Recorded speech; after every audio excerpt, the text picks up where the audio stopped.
इस एपिसोड में हम देखने वाले हैं शेरलॉक होम्स सीरीज का तीसरा इंटरेस्टिंग केस। पहले केस में शेरलॉक ने एक साइको किलर का पता लगाया था, दूसरे केस में तो बंद दरवाजे के अंदर खून हो रहे थे और इस अजीब और मुश्किल केस को भी शेरलॉक ने सॉल्व कर दिया। अब शेरलॉक तीसरे केस का इंतजार कर रहा है, लेकिन उसको केस मिल ही नहीं रहा है। अरे दुनिया वालों, सब के सब दूध के धुले हो गए हो क्या? कोई तो गलती करो यार, मुझे केस चाहिए और वो भी कॉम्प्लिकेटेड वाला। इस तरह शेरलॉक बड़बड़ाने लगता है। फिर वो केसेस की तलाश में खुद निकल पड़ता है, लेकिन उसे एकदम बकवास केस मिलते हैं। अब एक आदमी उसके पास आकर कहता है, शेरलॉक जी, मैंने अपनी गर्लफ्रेंड को जानबूझकर नहीं मारा, वो तो एक एक्सीडेंट था, प्लीज मुझे किसी तरह से बचा लीजिए वरना मुझे फांसी हो गई है। अब शेरलॉक चिढ़कर कहता है, फांसी हो गई नहीं, हो जाएगी। तुम पहले अपनी ग्रामर ठीक करो, तुम ग्रामर में बहुत ही वीक लगते हो। पहले ढंग का ग्रामर सीखो, तब मेरे पास आओ, फिर सोचूंगा कि तुम्हें फांसी से बचाना है या फिर चुल्लू भर पानी में डुबोना है। और ये कहकर शेरलॉक वहां से चला जाता है। शेरलॉक इंटरेस्टिंग केस का दीवाना होता है और अब कुछ भी ना मिलने से वो बहुत ही परेशान हो जाता है। गुस्से में वो घर की दीवार पर लगातार गोलियां चला रहा होता है और गन शॉट्स की आवाज को सुनकर वॉटसन आकर पूछता है कि शेरलॉक, ये क्या हो गया है तुम्हें?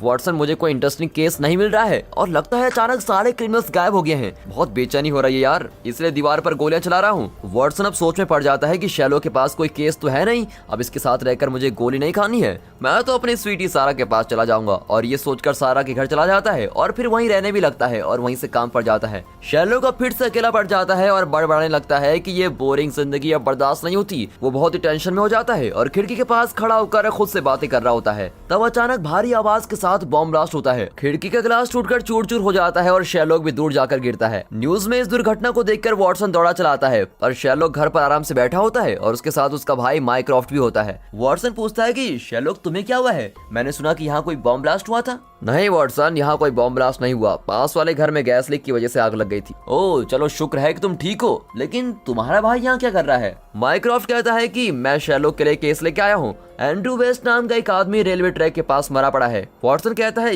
ये भी कोई केस है? ट्रेन के नीचे आकर मर गया होगा, केस खत्म। माइक्रॉफ्ट कहता है कि ऐसा नहीं हो सकता, क्योंकि उसके शरीर पर कोई गहरी चोट नहीं है। मैं दावे के साथ कह सकता हूँ कि उसका खून किया गया है। एंड्रू के पास एक मेमोरी स्टिक थी जिसमें गवर्नमेंट की मिसाइल प्लान्स के बारे में सारी डिटेल्स थी। अगर वो मेमोरी स्टिक गलत लोगों के हाथ में लग गई तो मुसीबत हो जाएगी, इसलिए मैं तुमसे मदद मांगने आया हूँ। तुम्हें उस मेमोरी स्टिक का पता लगाना ही होगा। लेकिन शेरलॉक अपनी आदत पे आ जाता है और कहता है कि भाई, तुम तो जानते हो कि मैं कितना बिजी डिटेक्टिव हूँ, सांस लेने की भी फुर्सत नहीं है मुझे। अब वॉटसन माने में सोच रहा होता है कि बेटा झूठ बोले कौवा काटे, इतने दिनों से तो केस के लिए मर रहा था और अब मिल रहा है तो नखरे दिखा रहा है। लेकिन माइक्रॉफ्ट शेरलॉक को ऑर्डर देता है कि ये गवर्नमेंट का मामला है और मेरी मदद तो तुमको करनी पड़ेगी। ये कहकर माइक्रॉफ्ट चला जाता है। अब इतने में शेरलॉक को डिटेक्टिव ग्रेग का कॉल आता है और वो कहता है कि सुनो शेरलॉक, एक बहुत ही इंटरेस्टिंग केस मिला है, तुम जल्दी से आ जाओ। और ये सुनकर तो शेरलॉक बड़ा ही झूम उठता है कि असली काम तो अब करने वाला हूँ मैं, बाकी सब तो यूं ही है। फिर वो वॉटसन के साथ तुरंत ग्रेग से मिलने जाता है। दरअसल शेरलॉक के घर के पास जो गैस लीक से विस्फोट हुआ था उसकी जांच करने पुलिस आई होती है।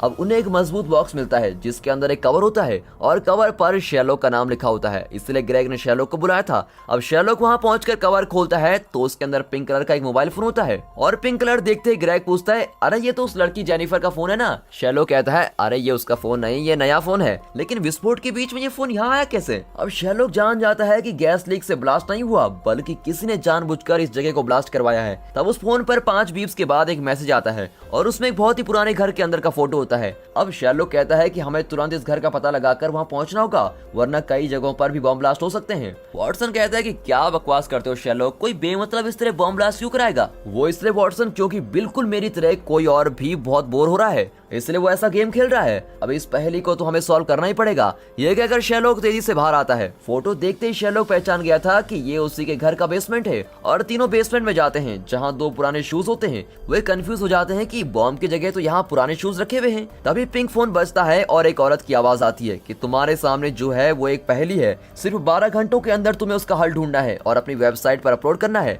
असल में वो औरत एक कार में बैठी होती है और बहुत ही डरी हुई होती है और ये सब वो अपनी मर्जी से नहीं बोल रही है, बल्कि उसके शरीर में बॉम्ब फिक्स किए गए हैं और कोई उसको धमका रहा है। उसके हाथ में एक पेजर होता है जिस पर मैसेज आ रहे होते हैं और वो औरत सिर्फ उन मैसेज को पढ़ रही होती है। यहाँ शेरलॉक पजल को सुलझाने की कोशिश करता है, लेकिन 2 पुराने शूज में क्या पजल हो सकता है? ये सोचकर शेरलॉक उन शूज को लैब में लेकर जाकर उनकी जांच कराता है। तब लैब की टेक्नीशियन मॉली आती है और कहती है, हाय शेरलॉक, ये मेरा बॉयफ्रेंड जिम है। वो शेरलॉक को चिढ़ाना चाहती थी, लेकिन शेरलॉक उसकी ओर ध्यान नहीं देता। तब जिम आगे आता है और वहाँ की किसी चीज को गिरा देता है, फिर उसे उठाकर वापस रख देता है और मॉली से विदा लेता है। अब उसके जाने के बाद मॉली पूछती है, कैसा लगा मेरा हैंडसम बॉयफ्रेंड? फ्रेंड। शैलोक कहता है कि वाकई वो बहुत हैंडसम है मॉली, लेकिन लगता है वो तुमसे ज्यादा मुझे पसंद करता है। क्या कह रहे हो शैलोक? सुनो मॉली, लड़के और लड़कियां अलग अलग तरीके से बाल धोते हैं, लेकिन जिम बिल्कुल लड़कियों की तरह बाल धोता है। इतना ही नहीं, उसका पूरा शरीर लड़कियों की एक्सेसरीज से भरा हुआ है और लगता है कि वो फेयर एंड लवली भी लगाता है। क्या तुम्हें उसकी क्रीम की बू नहीं आई? इतना ही नहीं, उसने अपने आईब्रोज भी ट्रिम कर रखे हैं और आंखों में काजल लगाया है और होठों पर लिपस्टिक भी लगाई है।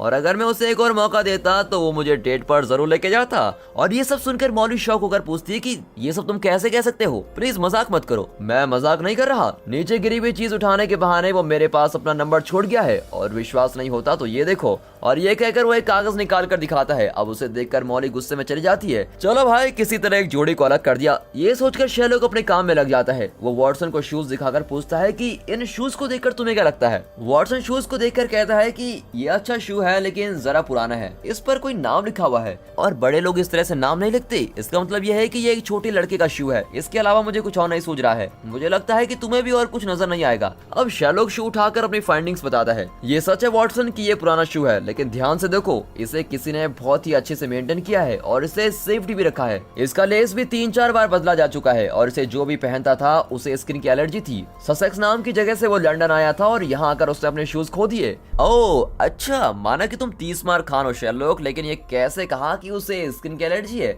और वो ससेक्स से आया है? शू को ध्यान से देखो वॉटसन, इसमें स्किन के छोटे छोटे टुकड़े दिखते हैं और एलर्जी की वजह से स्किन ड्राई होकर इस तरह चीजों में चिपकने लगती है और इसलिए कहता हूँ कि इसे पहनने वाले को स्किन एलर्जी है। अच्छा ठीक है, लेकिन ससेक्स का नाम ही क्यों लिया तुमने? बात यह है वॉटसन कि शू के नीचे सूखा हुआ कीचड़ लगा हुआ है और कीचड़ लंदन का है, लेकिन माइक्रोस्कोप के नीचे देखने पर पता चला कि कीचड़ के अंदर एक तरह के फूल के पोलन ग्रेन्स लगे हुए हैं और ये फूल सिर्फ ससेक्स में ही उगते हैं। मतलब ये लड़का या जो भी है ससेक्स से ही आया है। ये शूज कम से कम 20 साल तो पुराने हैं, तो ये केस भी लगभग 20 साल पुराना है। और ये सोचते हुए शैलोक को एक और बात याद आती है। बचपन में उसने न्यूज़पेपर में पढ़ा था कि ससेक्स से कॉल पावर नाम का एक लड़का स्विमिंग कंपटीशन में भाग लेने के लिए लंदन से आया था और स्विमिंग के दौरान कॉल पानी में गिरकर मर गया था और शायद ये उसी लड़के का शू है। और वो सोचता है कि लेकिन वो तो एक एक्सीडेंट था, कत्ल नहीं, इसमें तो कोई मिस्ट्री नहीं है। इसे पजल बताकर कोई सॉल्व करने को क्यों कहेगा? अब इस बीच शैलोक का भाई माइक्रोफ्ट का मैसेज आता है कि मेरा वाला केस कब देखोगे छोटू? शैलोक वॉटसन से कहता है कि तुम जाकर माइक्रोफ्ट से उन केस के डॉक्यूमेंट्स को ले आओ। अब वॉटसन भी माइक्रोफ्ट से एंड्रयू वेस्ट के केस की डिटेल्स ले आता है।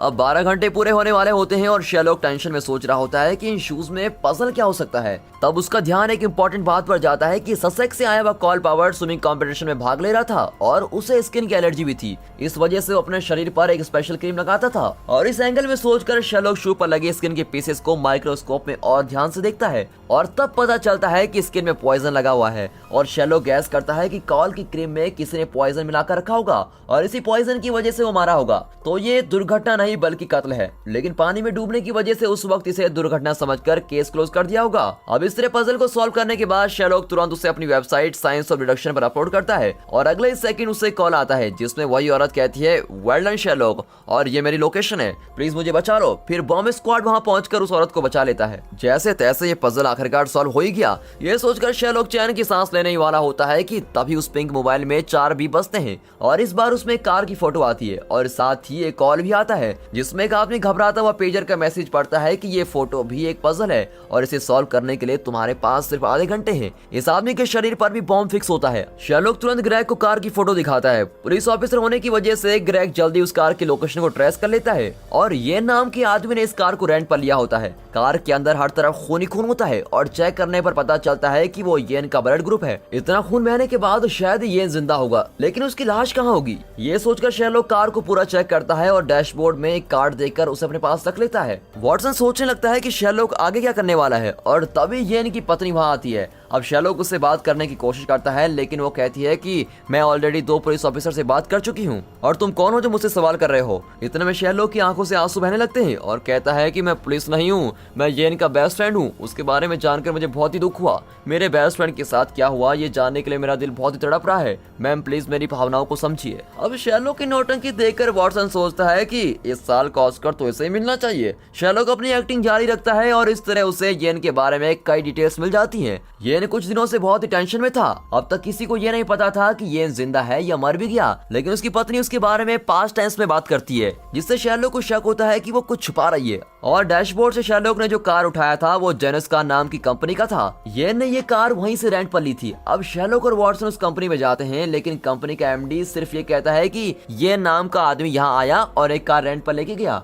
फिर वो कहाँ गया इसके बारे में हमें कुछ भी नहीं पता। अब शेरलॉक जरा मायूस हो जाता है क्योंकि उसको अभी तक कोई सॉलिड क्लू नहीं मिला था। फिर शेरलॉक एमडी से कहता है कि क्या आपके पास छुट्टा है? बाहर सिगरेट मशीन में मुझे एक सिगरेट चाहिए। एमडी अपना वॉलेट निकाल कर दिखाता है और कहता है कि मेरे पास छुट्टा नहीं है। नो प्रॉब्लम, ये कहकर शेरलॉक वहाँ से वॉटसन को लेकर बाहर आ जाता है। अब शेरलॉक कहता है कि ये एमडी जरूर कुछ छुपा रहा है। फिर वे लैब में जाते हैं और येन का खून टेस्ट करके देखते हैं। लगता है शेरलॉक को कोई क्लू मिल गया। इतने में पिंक फोन पर कॉल आता है और वही आदमी बताता है कि तुम्हारा क्लू उस जोनस कार के नाम में ही है। ये सुनते ही शेरलॉक कहता है कि केस सॉल्व हो चुका है। वॉटसन और ग्रेग पूछते हैं कि जल्दी बताओ कि क्या माजरा है। पहली का हल जोनस कार में है। पुराणों के अनुसार जोनस एक भगवान का नाम है जिसके दो चेहरे हैं। जब इंसान को पैसों की या किसी और चीज की कमी होती है तो जोनस उस इंसान को गायब कर देता है। अब इस तरह येन को भी गायब कर दिया होगा। उसकी कहानी को सुनकर वॉटसन और ग्रेग को गुस्सा आ जाता है। अच्छा, ये है पहली का हल। तुम्हारा मतलब है कि जोनस नाम के भगवान ने येन को गायब कर दिया? तुम डिटेक्टिव हो कि मांत्रिक? फिर शेरलॉक एक्सप्लेन करता है कि जब मैंने येन की पत्नी से बात की तो पता चला येन कुछ दिनों से बहुत ही निराश था।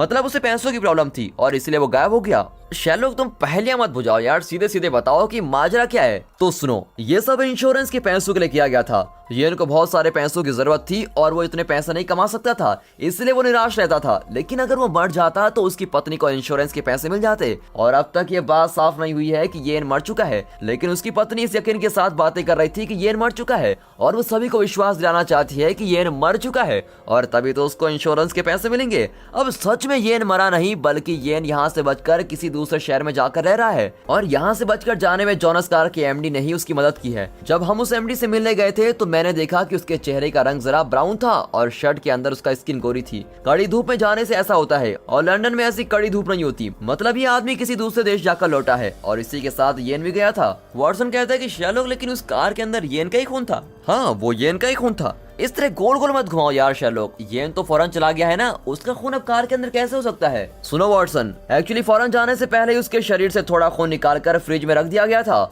और अब उसी खून को इस कार के अंदर गिरा दिया गया है। और ये सब मुझे लैब में खून के टेस्ट करने के बाद पता चला और लगता है कि इन लोगों ने बड़ा ही सॉलिड प्लान बनाकर रखा हुआ था। जैसे इंश्योरेंस अमाउंट आएगा ये तीनों अपना अपना हिस्सा लेकर खुश रहेंगे और येन भी कोलंबिया में मजे से रहने लगेगा। ये कोलंबिया कहाँ से आया? वॉटसन, जब हम दोनों जोनस कार की एमडी से मिलने गए थे तो मैंने उससे छुट्टा मांगा था और जब उसने अपना वॉलेट खोला तो मैंने उसके पास 20,000 कोलंबियन की करेंसी देखी। मतलब वो कोलंबिया से लौटा था और येन भी कोलंबिया में ही होगा। इंश्योरेंस अमाउंट के लिए किए गए नाटक का पर्दाफाश करके शेरलॉक इस पजल को सॉल्व कर देता है और तुरंत अपनी वेबसाइट पर अपलोड भी कर देता है। अब तुरंत उसे कॉल आता है कि मैं इस लोकेशन पर हूँ, प्लीज मुझे बचा लीजिए। फिर बॉम्ब स्क्वाड वहाँ पहुंचकर उस आदमी को बचा लेता है। इस तरह दूसरा पजल भी सॉल्व करके शेरलॉक और वॉटसन एक रेस्टोरेंट में बैठे होते हैं। अब की बार उस फोन में 3 बीप के साथ एक औरत का फोटो आता है। शेरलॉक उस औरत को नहीं पहचानता, पर वॉटसन कहता है कि ये कॉनी प्रिंस है और टीवी पर भी आती है। ओह, तो तुम्हें इसके बारे में कैसा पता वॉटसन? हमारे घर में तो टीवी है ही नहीं। बात यह है शेरलॉक कि जब तुम बाहर जाते हो तो मैं मिसेस हडसन के यहाँ जाकर टीवी देखता हूँ। जो भी हो, इस पजल में मेरा नॉलेज काम में आ रहा है। फिर वे टीवी ऑन करके देखते हैं तो उसमें ये न्यूज आती है कि कॉनी प्रिंस मर गई है। तब शेरलॉक को एक कॉल आती है जिसमें एक नेत्रहीन बुजुर्ग कहती है कि मैंने तुम्हें एक और पजल भेजा है। इस पजल के लिए तुम्हें 12 घंटे का टाइम मिलेगा। इस बेचारी औरत के शरीर पर भी बॉम्ब फिक्स किए होते हैं। अब दिखाते हैं कि शेरलॉक कॉनी प्रिंस नाम की औरत की लाश को देख रहा है। उसके हाथ में कट होता है जिसके जरिए उसे बैक्टीरियल इन्फेक्शन हो गया था और बाहरी इन्फेक्शन की वजह से उसकी मौत हुई थी। लेकिन शेरलॉक इस बात को नहीं मानता क्योंकि इस तरह बैक्टीरियल इन्फेक्शन से कोई इतनी जल्दी नहीं मरता। कम से कम 8-9 दिन तो लग ही जाते हैं। लेकिन हाथ का कट देखकर तो लगता है कि वो हाल ही में किया गया है। इस कट से बैक्टीरिया अंदर नहीं गया बल्कि और किसी रास्ते से शरीर में बैक्टीरिया घुसाया गया है। इतना ही नहीं, कॉनी के शरीर पर कई खरोंचे भी होती हैं और उसके चेहरे पर काले दाने नजर आते हैं। अपनी बातों को शेरलॉक ध्यान में रख लेता है और वॉटसन को कॉनी के भाई से पूछताछ करने को कहता है। वॉटसन कॉनी के भाई से मिलता है। वहाँ एक बिल्ली होती है जिसके नाखूनों से अजीब सी बू आती है। वॉटसन पहले तो इतनी बारीक बातों पर ध्यान नहीं देता था, लेकिन जब से शेरलॉक के साथ रह रहा है वो भी थोड़ा अलग ही सोचने लग गया है। वो तुरंत शेरलॉक को कॉल करके बुलाता है और कहता है तुमने बड़ी मुश्किल से 2 पजल सॉल्व किए हैं, लेकिन मुझे देखो 1 ही मिनट में मैंने इस पजल को सॉल्व कर दिया। कॉनी के शरीर पर जो खरोंचे हैं वो इस बिल्ली के नाखूनों से बनाई गई है। बिल्ली के नाखूनों में जहर लगाकर उससे कॉनी को घायल किया गया था। इसी वजह से वो मर गई है। अब शेरलॉक कहता है वाह वाटसन, तुमने तो बहुत जल्दी सॉल्व कर दिया केस। लेकिन सच वो नहीं है। दरअसल कॉनी के घर को बहुत अच्छे से साफ किया गया था और घर से निकली हुई गंदगी पर चलने की वजह से बिल्ली के पैरों से बू आ रही है। नाखून में कोई जहर वह नहीं है। मैंने भी कॉनी का एक शो देखा था जिसमें वो अपने भाई से बहुत ही बुरा बर्ताव कर रही थी। मुझे लगता है कि खून या तो उसके भाई ने किया होगा या फिर उसके किसी नजदीकी रिश्तेदार या फिर दोस्त ने किया होगा। भाई की शादी तो नहीं हुई है लेकिन घर में एक नौकर है जिससे उसने यह खून करवाया होगा। कोनी के माथे पर काले दाने हैं जो बोटॉक्स इंजेक्शन की वजह से हुए हैं। कोनी खुद वो इंजेक्शन लेती थी लेकिन लगता है कि किसी ने इंजेक्शन का डोज बढ़ा दिया और इस बात से बेखबर कोनी ने इंजेक्शन को लगा लिया और मर गई और यही सच्चा कारण है। लेकिन कोनी ने जानबूझकर कोनी के हाथ में कट किया था ताकि वो पुलिस को ये समझा सके कि इन्फेक्शन से उसकी मौत हुई है। और ये सब तो मैं कोनी की लाश देखते ही समझ गया था, पर मैंने सोचा कि इतनी जल्दी क्या है, इतनी जल्दी क्यों खत्म करूं मैं केस को। 12 घंटे का काम 1 घंटे में क्यों निपटाऊं।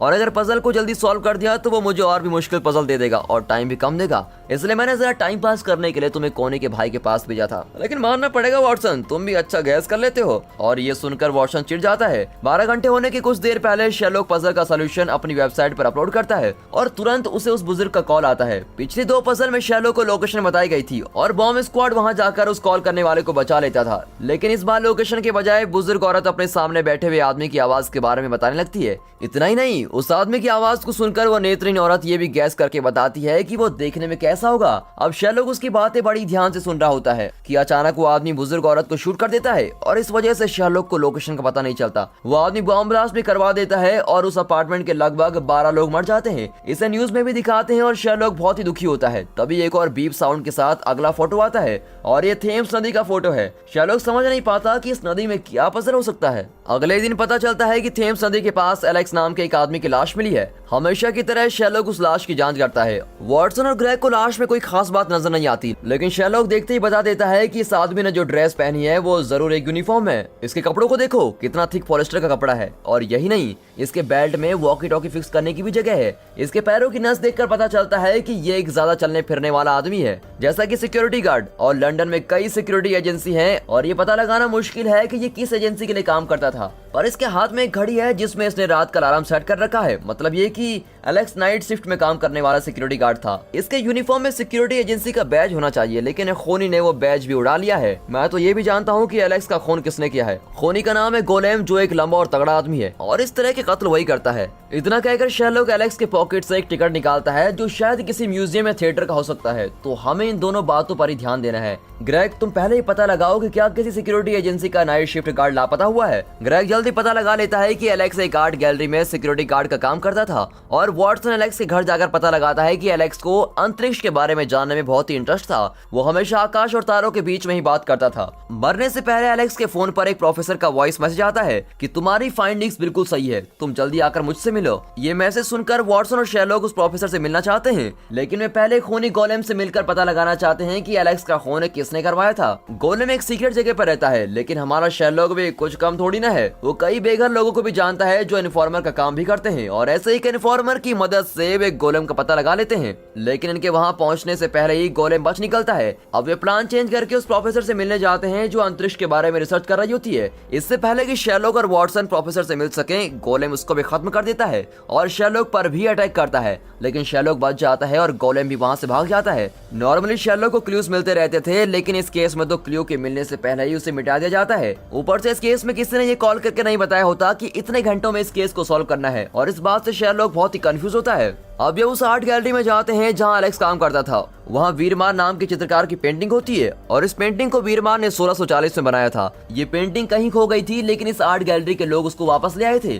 पर शेरलॉक पेंटिंग को देखते ही गैस करता है कि ये नकली पेंटिंग है। तभी पिंग मोबाइल पर कॉल आता है, लेकिन इस बार किसी की आवाज नहीं आती। अब शेरलॉक खुद ही कहता है कि मैंने ये पजल सॉल्व कर लिया है, यहाँ वीरमार की जो पेंटिंग है वो नकली है। तब भी उस तरफ से कोई नहीं बोलता। फिर शेरलॉक कहता है कि मैं जानता हूँ कि ये सिर्फ मेरा गैस है, मैं जानता हूँ कि पेंटिंग नकली है, लेकिन इसका कोई ठोस सबूत मेरे पास नहीं है। मुझे थोड़ा वक्त दो, मैं सबूत के साथ इस बात को साबित कर दूंगा। तभी फोन से एक छोटे लड़के की आवाज आती है और वो 9, 10, 8 करके काउंटडाउन करना शुरू कर देता है। अब 10 सेकंड के अंदर शेरलॉक को सबूत के साथ ये साबित करना है कि पेंटिंग नकली है। शेरलॉक टेंशन में पेंटिंग को ध्यान से देखता है, लेकिन उसको कोई भी क्लू नहीं मिलता। अब काउंटडाउन भी खत्म होने ही वाला होता है कि अचानक शेरलॉक को उस पेंटिंग में कुछ दिखता है। वो तुरंत फोन के पास जाकर जल्दी जल्दी कहता है कि ये पेंटिंग नकली है, क्योंकि इसमें वैन बुरेन सुपरनोवा है। अब लड़का काउंटडाउन तुरंत रोक देता है और अपनी लोकेशन बताता है। पुलिस वहाँ जाकर उस लड़की को बचा लेती है और यहाँ किसी के समझ में नहीं आता कि वैन ब्यूरेन सुपरनोवा क्या चीज है। शेरलॉक एक्सप्लेन करता है कि अंतरिक्ष में कुछ नक्षत्र अपने आंतरिक विस्फोट के कारण बहुत ही ज्यादा चमकने लगते हैं और ऐसे नक्षत्रों को सुपरनोवा कहते हैं। वैन ब्यूरेन नाम का ये सुपरनोवा 1858 में पहली बार देखा गया था, लेकिन वीरमार की ओरिजिनल पेंटिंग 1640 में बनाई गई थी।